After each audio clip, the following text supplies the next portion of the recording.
হাতের মধ্যে ফিস চিহ্ন কি ফল দিতে পারে? দেখুন, ফিস চিহ্ন বিভিন্ন জায়গায় থাকতে পারে। এই যেমন জাতকে দেখতে পাচ্ছেন, এই যে মৎস্য চিহ্নটা, এখানে একটা মৎস্য চিহ্ন তৈরি হয়েছে। দেখুন, এখানে একটা মৎস্য চিহ্ন তৈরি হয়েছে। এই দুটো কিন্তু আচমকা ধনপ্রাপ্তিকে নির্দেশ করে।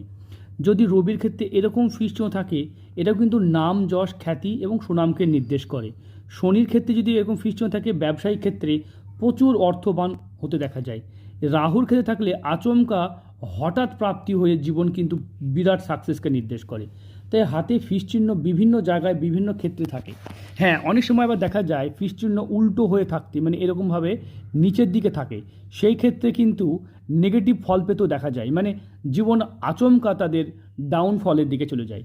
যদি কেউ মনে করেন যে আপনারা আপনাদের হাতের উপরে এরকম এঁকে এঁকে ভিডিও নেবেন, মানে প্রত্যেকটা হাতের রেখা, তার কি ফল, তার কি নাম এবং তার ব্যাখ্যা জানতে চান, তাহলে স্ক্রিনে দেওয়া নাম্বার যোগাযোগ করবেন। আপনাদের হাতের সম্পূর্ণ ভিডিও করে বিশ্লেষণ করে বুঝিয়ে দেওয়া হবে। হস্ত বিশ্লেষণ করার জন্য পেমেন্ট করতে হয়।